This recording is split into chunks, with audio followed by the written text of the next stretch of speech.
Hi, my name's Nick, Oakley-Smith, and I wanted to share some thoughts on what I see in terms of the current um, evolution of uh, our consciousness at a collective level and at an individual level. And let me give a bit of background. The reason for this, when I was 20, I met somebody who had an enlightenment experience who became a teacher for me, Chrissy Philp. And I owe much of my thinking about this to her. Um, and I've also since then been for the last sort of almost 40 years, been a student of astrology um, and and the I Ching as well. And both of those have fed into my thinking about what I see taking place at an evolutionary level.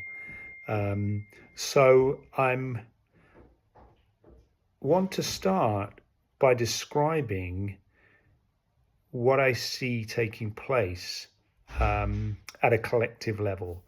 Ever since we got the internet, from my perspective, what I'm seeing is that we started to interact with our collective brain, that the internet is in many ways simply a reflection of our collective mind.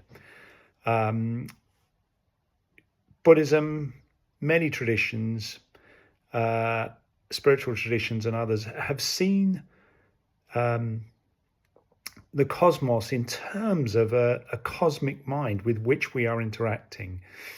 And many leading scientists these days are talking about the fact that the brain is operating more potentially as a receiver of information, a bit like a television does, and that this receiver is generating a three-dimensional view of the world in much the same way as that we know with the television. A television is representing a two-dimensional image based on waves, based on its interaction with waves. We don't suppose that if we're watching, a football match or a documentary, that football match or documentary is actually taking place in the television.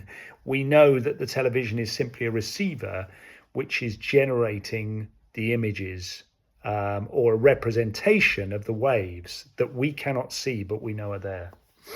And I think in many ways, the same is true of our personal minds, that our personal minds are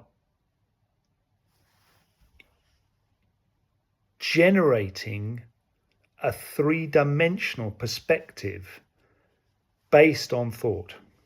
And there's a lot now to suggest that our old view of the world as a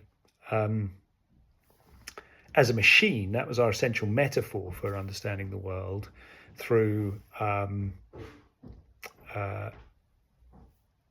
Isaac Newton and others, the sort of Age of Enlightenment, this machine metaphor for the world, which was our best sort of description of it, had serious limitations, and it perpetuated a view of the world as essentially sort of inanimate matter that we then manipulated and had to manipulate in order to impose our will on it. That we were essentially the creators of our universe, and that we were manipulating an inanimate, dead universe to shape it to our will. This caused us many problems, but it was an effective metaphor in many ways. It created the Industrial Revolution, or went along with the Industrial Revolution, and it created a tremendous mastery of the material world in that sense. But there was something seriously lacking in it. And I think increasingly these days, with systems thinking, with much of our understanding of the world now, we see ourselves much more as part of intricate, interconnected living systems. And we recognize the intricacy and interdependency of these systems. And I think we'll look back on this age as one where we made an incredible transition, like a sort of leap from the prehistoric age to the modern age, with the invention of the internet. And being somebody that has lived through that period, it's even difficult for me to, and for many of my peers, to remember what it was like. How did we operate before the internet? So that the internet is really the beginning of our relationship, collective relationship with our collective mind, our collective repository. And so you can see that many of the things that we and the systems and approaches that we developed, for instance, our education systems, most of the exams that we developed were and still are based on, although that's changing, based on the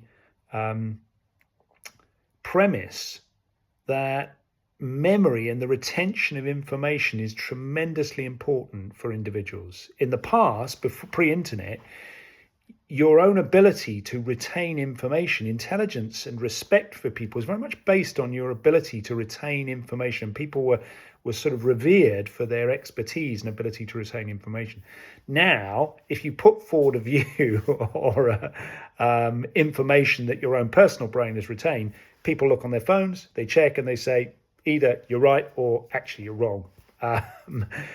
And for children these days, what I'm noticing is far more relying on their own brain is very limiting. Much more we're relying on how effectively can we discriminate and understand how to relate to the collective brain.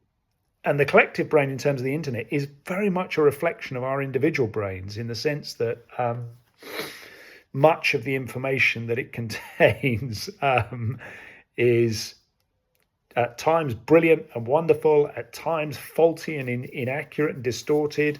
It's a lot of it's full of sport, porn, all these things that reflect our own personal minds.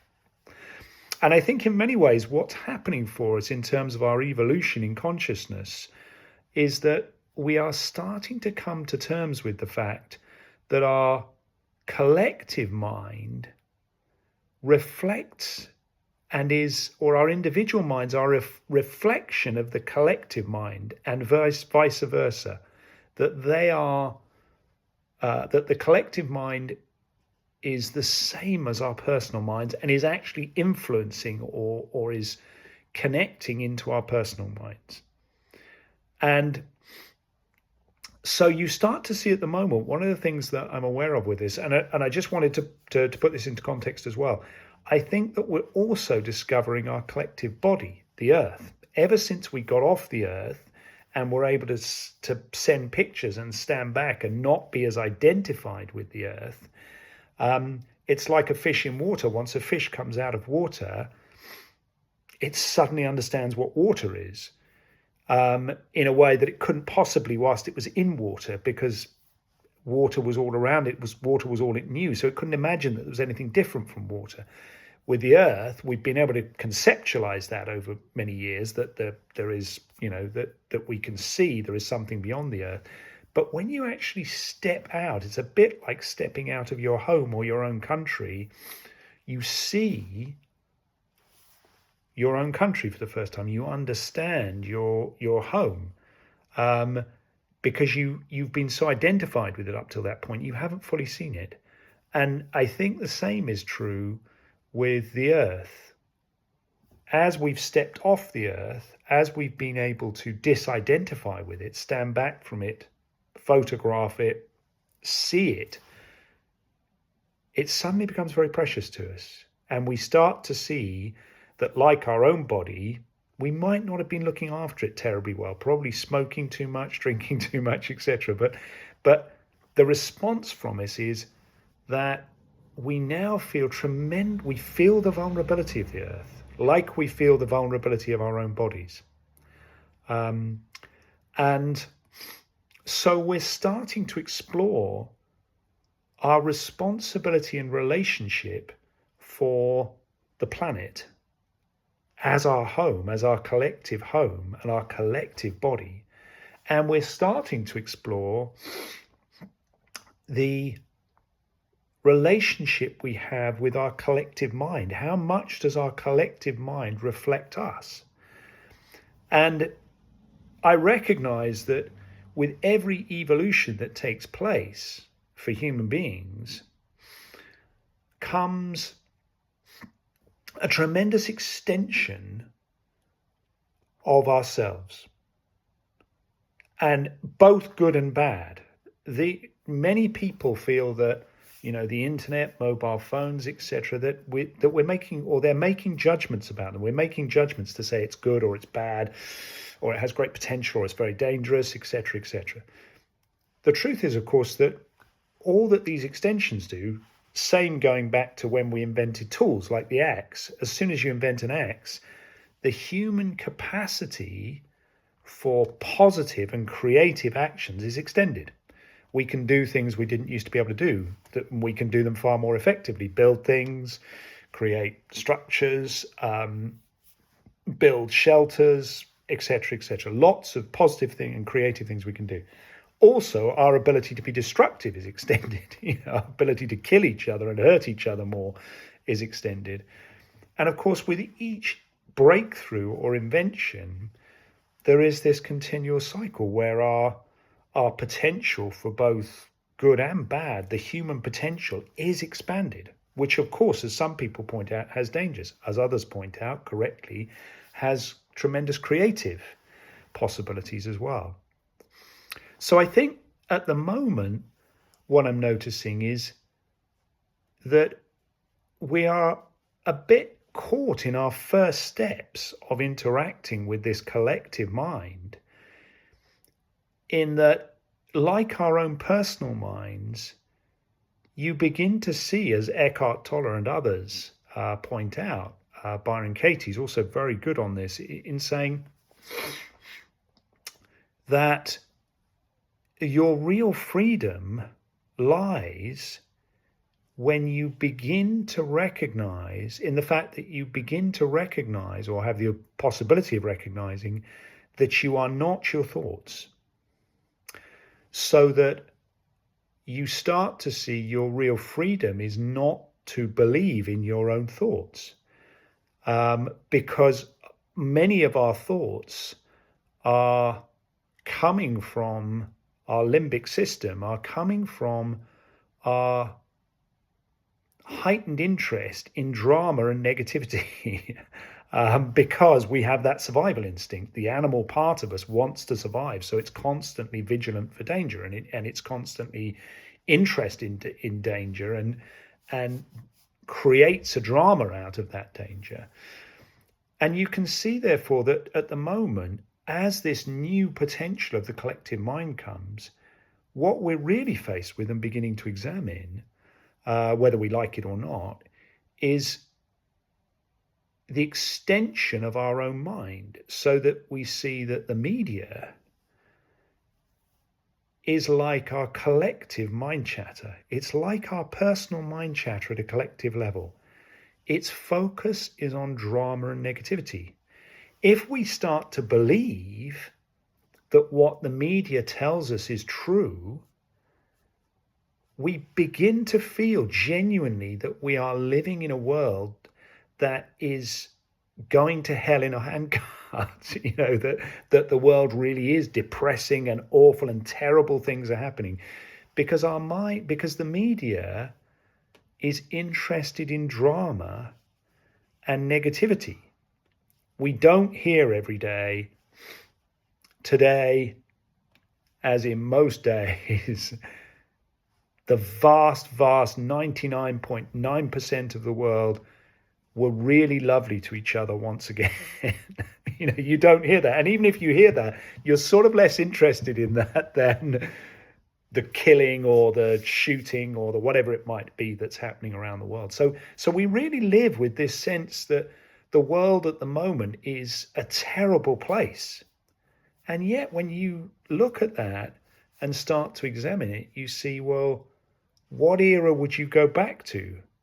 And when I started to examine on the internet previous years, and of course reflecting on my own experience, for every generation there are crises going on. I mean, Can we really say that now is the worst time and we're really getting it all wrong and it's awful and terrible when you look back at the world wars, or the Cold War, and you begin to see that a bit like the seasons, it's in the nature of our human experience to have crisis. And at a personal level, crisis, when it happens, looks awful. I mean, we really feel like the world is ending when we hit crisis. And yet, we often look back on that crisis 2 to 3 years later, or however many years later, and we see, wow, I would never have chosen that experience, and yet that experience held huge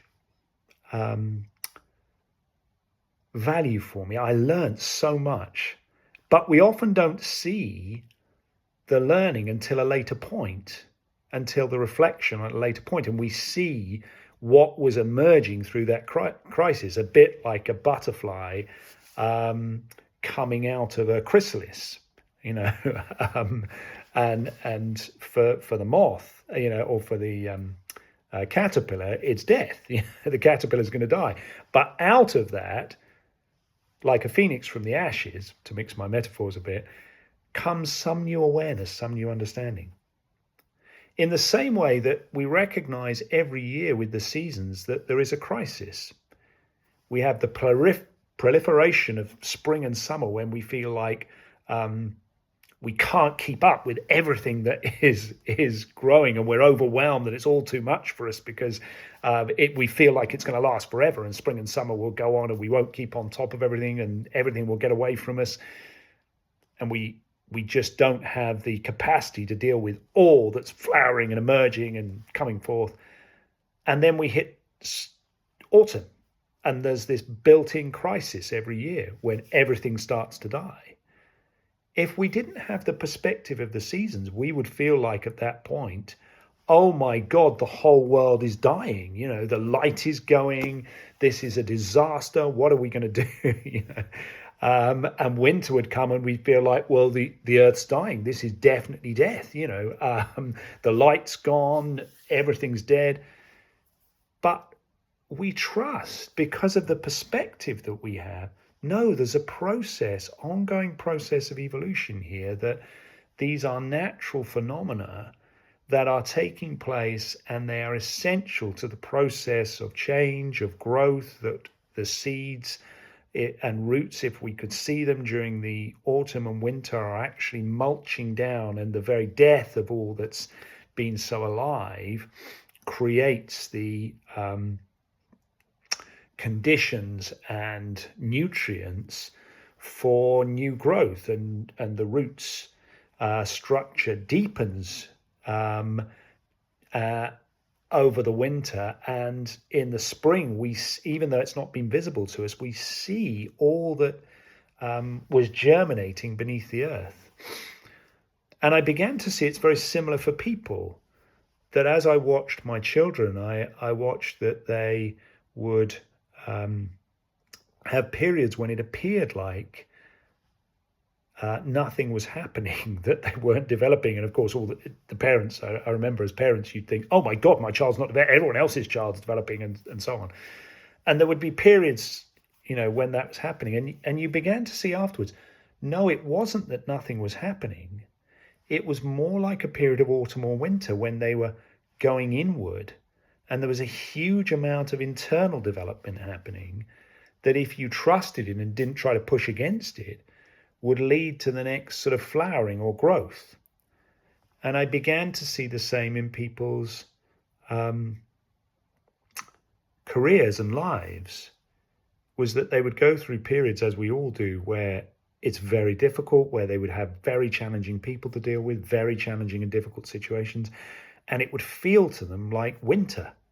It would feel like all their influence, all their understanding, all their confidence was just being shattered. And the more they tried to fight against it, the more solidly they were held back. and the more solidly it was like sort of winter, and you could not flower. And I began to see through all the coaching I was doing. I've worked with many of the large law firms over the years. I've worked with many of the large luxury firms, teaching at some of the sort of leading business schools. I saw that this process of growth, recognizing the nature of our human phenomenological experience, it's almost like these rhythms are happening daily, on yearly cycles, but on collective cycles too, that we go through periods where at an individual level, even daily, we have that point of crisis where we think, oh my God, today's a disaster, it's all going wrong, blah, blah, blah. And our mind projects into the past and the future and says, it's always been like this. I've always been rubbish at this. My life has never worked, etc., etc. And then we look into the future and we go, and my life will never work because it's such a disaster and I'm so awful and blah, blah, blah. And it feels so believable at those moments. And then a few hours later, we're thinking our emotional state has shifted and we're thinking, my life is so rich. I think I've really got it now. I think I've really answered. I don't think I'll ever feel like that again. We project into the past and we say, my life's always been very rich and fruitful. And we look into the future and we think, now I've really got it. My life's really going to go so well from now. And these are happening on a daily basis. They're happening on a yearly basis. They're happening over bigger cycles within our lives. And you see the same is happening collectively. And at the moment, it's like we seem to be in a sort of winter period. And the planets, interestingly, astrologically, that's part of my interest, is the planets reflect that. They're mostly in winter signs, in Pisces and Capricorn. And Pluto is just coming out of Capricorn, but it's still in Aquarius. It's still in winter signs. So it's sort of describing the collective feeling life, that we feel like the world looks very negative and depressing, like we're screwing up the globe, we're screwing up the climate, we've got the war in Ukraine, we've got the conflict in Palestine. It looks terrible to us. And yet, if you really stand back and see it for what it is, you realize whenever crisis is happening, some new consciousness is emerging. So that if you believe in the negativity of your own thinking, you're caught in the same way that you're caught daily. It's a bit like when you're in a thunderstorm, it's raining, it's awful weather, and you, if somebody were to say to you, no, it's just awful, it's not really awful, you'd say, don't tell me it's not awful. It's pissing down with rain. I'm wet, I'm cold, I'm miserable. And yet, if you could get up in a plane and fly up above the clouds, you'd see the sun was shining the whole time. And somehow, how do we have that perspective that recognizes and stands back enough, like the seasons, to see there is a very natural process of evolution going on? That for me, the crisis in the climate is a provocation for us to become more aware of our collective body, which we are becoming. And with awareness always goes responsibility. If you're unaware of something, you can't respond to it or take responsibility for it. Once you're aware of something, you can't avoid responsibility for it, because that awareness, that insight, allows you, or means that you have choice. And once you have choice, you're no longer able to avoid responsibility. You've either chosen to do something with it or you haven't, but you've chosen. And on that level, I can see that the things like the Matrix are really just a retelling of the Genesis story. that once you have awareness, once you eat the apple, once you take the red pill, you start to see the reality of life. You start to see more consciously. At that point, you have greater responsibility. Life looks much more difficult because you have a degree of free will in how you respond to it all and the responsibility you take. So now, having taken the red pill of seeing and understanding the earth more accurately, we're suddenly aware of all the potential damage and its vulnerability and all that we could do to it. A bit like when you wake up to being older and that your body's not immortal, and you suddenly see, oh my God, it's fragile and I can do damage. I'd better really look after it. But if you're not careful, then you start to focus entirely on the negativity and see your body as fragile and see all that could go wrong and feel like your body's a disaster, whereas really the body's fine and it's doing an amazing job of keeping the show on the road. And it's the same with the crises as we look back. If you look back at all the crises in time, the Cold War, in the end, was so frightening for us collectively, we never pressed the button for nuclear destruction. It led to the very threat of it and crisis of it in time led to a breakthrough, as it does in our own lives. Same with all the fears prior to that. Almost with every generation, the fears, the neuroses that we have, the crises that we have, look awful, and yet they are usually, like autumn and winter, they are usually precede a transformation, a shift in awareness. We can never see the shift in awareness, because if we could see it, there would be no shift in awareness. So we can never see it. Never looks possible to us that we could get out of the hole that we're in because we can't imagine at that point what could be different. And yet there is something very creative in human beings that doesn't get catalyzed until there is a crisis. So at the moment, what I'm really aware of is that in the current environment, there is a process of growth taking place. We're learning about our collective mind. We're seeing the dangers that it can have, that we polarize, we listen to our own subjective perspectives on the collective, and those get reinforced by the internet. We can find all the people who agree with us, and at the moment it's wonderful because whatever perspective you have, there are plenty of people out there who will share it, and also not only who will share it, but will have research, so every perspective has research. If you're a vegan, there's non-stop research to show that veganism is the only way that you should be going, and that eating meat is dangerous and so on. If you're a carnivore, the carnivores have, wealth of data showing that, a carnivore diet is the best diet for you, etc., etc. And I think what that's highlighting to us is the world is not as material as we think, that the world is a reflection of our own thinking and minds, that we are creating this reality.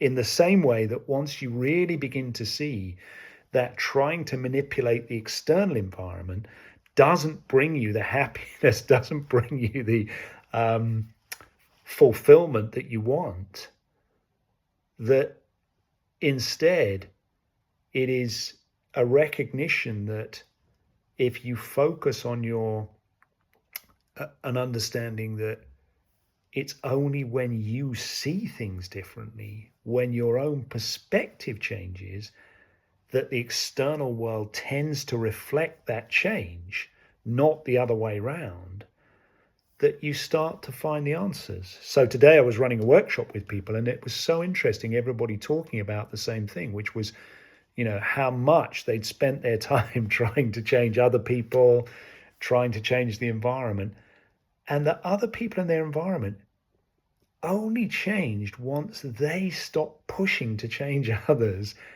and made a shift in themselves, in the way that they were seeing things, in their own perspective. then they got freer. Then the external environment shifted to reflect it. And so I'm not worried about the globe or the world. I'm not worried about the environment. I'm not advocating irresponsibility by any stretch of the imagination. Quite the reverse. I'm advocating that we take responsibility, but not with fear, and not with a distortion that sees autumn and thinks, we're all doomed and dying and this is terrible. But with more of a sense of the way that we all look at the seasons, which is we recognize their value. We recognize they are part of the nature of the cycle. And I had a friend who was very concerned about the environment and doing a lot in terms of regenerative agriculture and so on. But she went to conference after conference and got so depressed because she said, we're just all fucked. And I said to her, look, could you just do something for me? Could you change your focus so that you're looking for just for where there are positive things happening, not to ignore that there are also negative things, but just where. And she couldn't believe it. Once she began to look, she said, oh my God, there's so many positive things happening in so many places. There's just such a wealth of creative responses to the challenge, amazing things that people are doing. And her own perspective shifted and her own state of mind shifted. So I'm seeing, can we recognize we're at the beginning of a very long journey here in understanding our collective mind? We've made a real leap. We're starting to engage more consciously with our collective consciousness. And I think AI is a critical role in this, because I've got a grandchild who's about 2.5 years old. And I was watching that for the first couple of years, like a sponge, he was soaking so much up. You couldn't see the effects of it all, but you could sense how much he was soaking things up. And then around 2, he began to interact. You began to see all that had been soaked up. And I'm watching AI and I'm thinking, wow, this is interesting. Like all evolutions before, we have, as I was describing with the axe, we keep inventing things which make routine aspects of our lives and our brains redundant, with really to allow us to focus our minds on new areas. And I was reading something recently which was showing that, and I'd already begun to experience that in my own mind, that the hippocampus for many people is shrinking because now we have sat-navs. We don't use our memory and our brains, our minds, to remember routes and spatial elements, because we don't need to. We've got a sat-nav. And I was watching that my own sense of direction was decreasing, my ability on that, because more and more I was relying on the collective mind, my sat-nav, to perform that function for me. And so I see, as I was saying with AI, of course it's an evolution. It's a brilliant next step. I'm not worried that people are going to lose jobs, etc., all of that, because we forget how creative we are. When I was young at school, my head teacher would say, the challenge for your generation will be how to spend your leisure time, because machines will be doing so much for you and so on. And I thought, that's just nonsense. I thought to myself, and he said, everybody will need, at least A-level maths or science. And I thought, that's just rubbish as well, because if they're going to make computers, they'll just you won't need to take the computer apart to be able to use it or know how it works any more than most of us know how a car works in detail.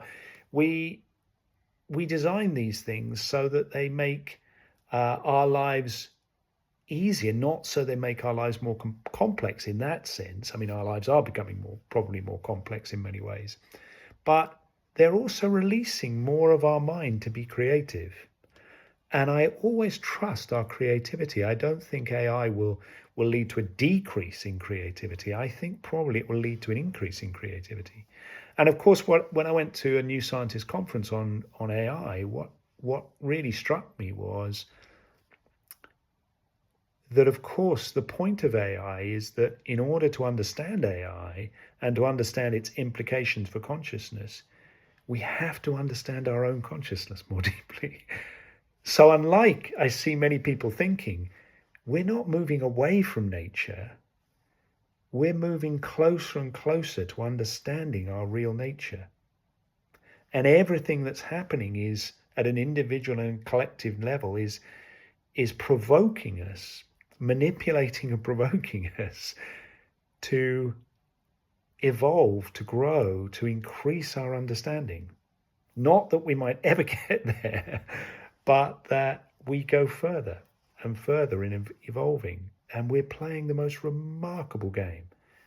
When I appreciate that at a personal and collective level, I see the utter perfection of it. What on earth could we change?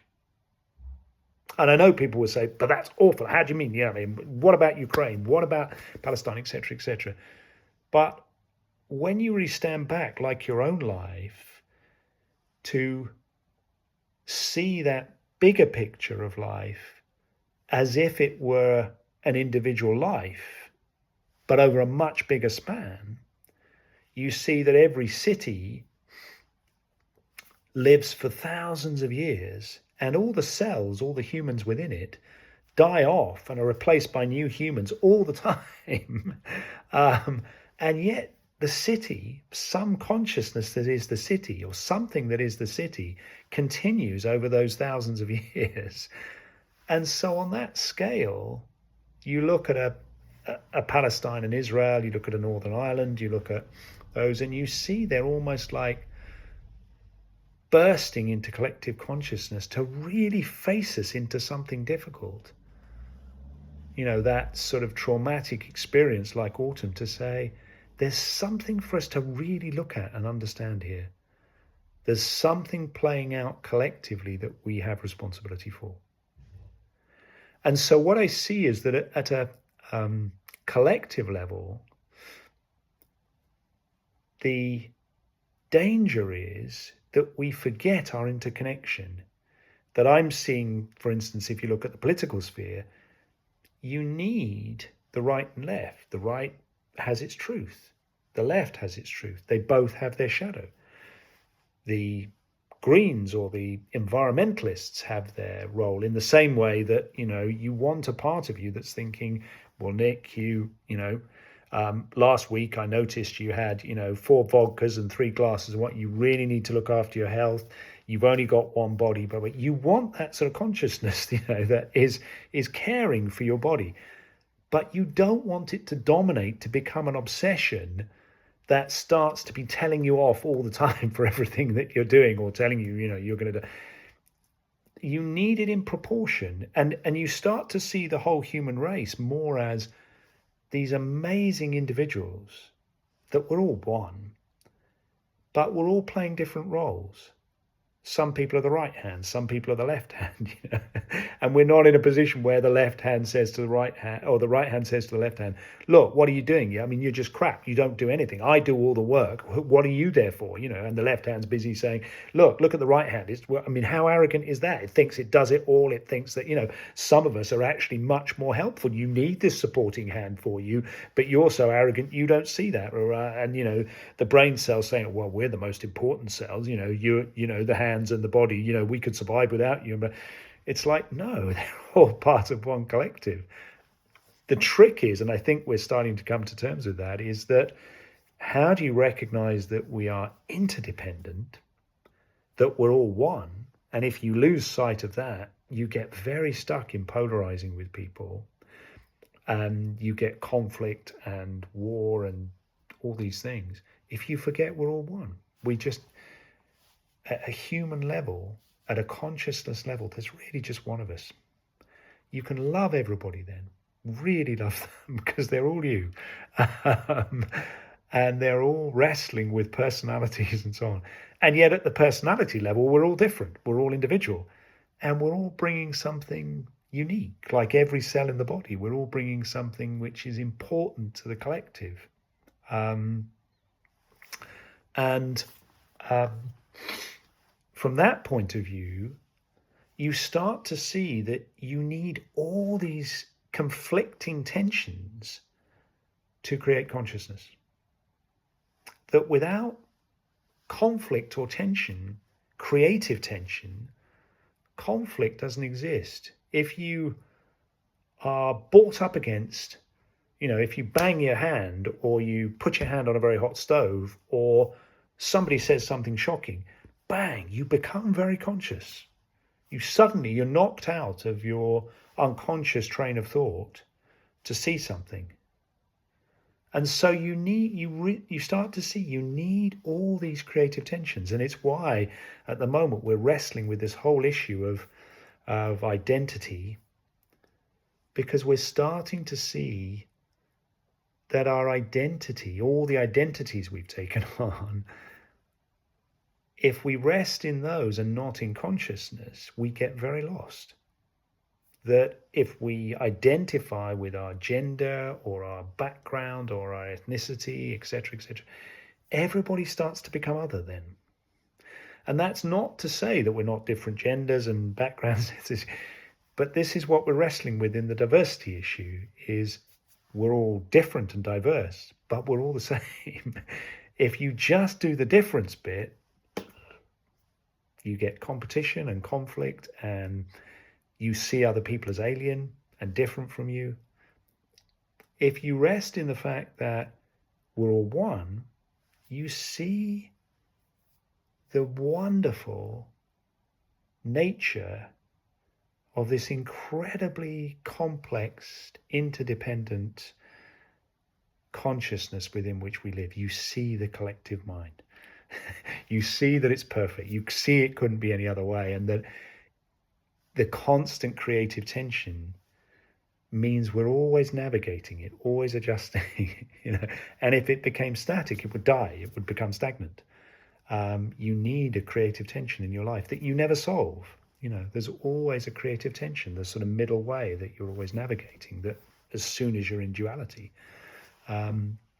So I just wanted to share those thoughts. I'll try and come up with more condensing of those thoughts, but I just wanted to share that idea that we're starting to experiment, we're starting to come to terms with, and it's a very exciting journey, come to terms with collective consciousness, with a more direct experience, and that AI is like I was describing with my grandson.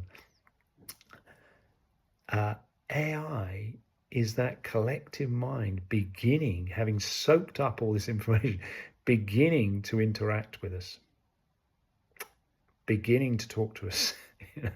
And of course, it's our own mind talking to us, our own collective mind talking, but it's at an amazing stage where it's waking up and starting to be able to have more of a dialogue with us. And I also recognize that, all the issues about polarization, trolling people, how we're moving into new territory. COVID was a fantastic catalyst for that it pushed us to start relating in these types of mediums because we're learning how to not even be physically present. We're moving away from our identification with the physical, with the material world, with material science. Not that that's not important, it's equally important, but it's not the only thing. So that what country we're in now is becoming less relevant. I'm often saying to my clients when I'm coaching them virtually, I'm saying, where are we meeting? And of course the answer is, there isn't a physical location for where we're meeting, and yet we're meeting. But we're having to learn the implications of that, many of the things that you would never do if you were face to face with somebody, that you would never say to somebody, you say and there are huge consequences to those. And we're seeing how dangerous those things can be because we're all learning how to deal with this collective. And yet it's bringing us together in remarkable ways at the moment. It's truly creating a sort of global feel and consciousness that the issues that we face now, like a war in Ukraine, like Palestine and Israel, don't feel separate from us in the same way. We all feel part of those things. They're sort of being wrestled with by 8 billion consciousnesses, So that feels a remarkably powerful shift. The astrologers speak about the shift to the age of Aquarius. I suspect we're right at the very seed point of that. It's a long, maybe 1,500 years or more from really flowering. We're just at the beginning of this journey of understanding our collective consciousness and coming to terms with it. But the idea, and also coming to terms with our collective body, the earth. And I think the earth might be a seed. That it's a seed. It's a seed for this extraordinary vehicle of consciousness, life, that I suspect will spread out from this seed further and further into the world around us, into the universe around us. And maybe meet up with other consciousness, who knows? But certainly the earth looks like a seed, doesn't it? And what I'm fascinated by is our collective mind is in a dialogue with us. In fact, our minds may only be a vehicle through which it is being expressed. If you've got this far, thank you very much for listening. I'm very impressed that you've got this far, and thank you. And I will, if you're interested, I will try and create further videos to explore more of this. Okay, thanks.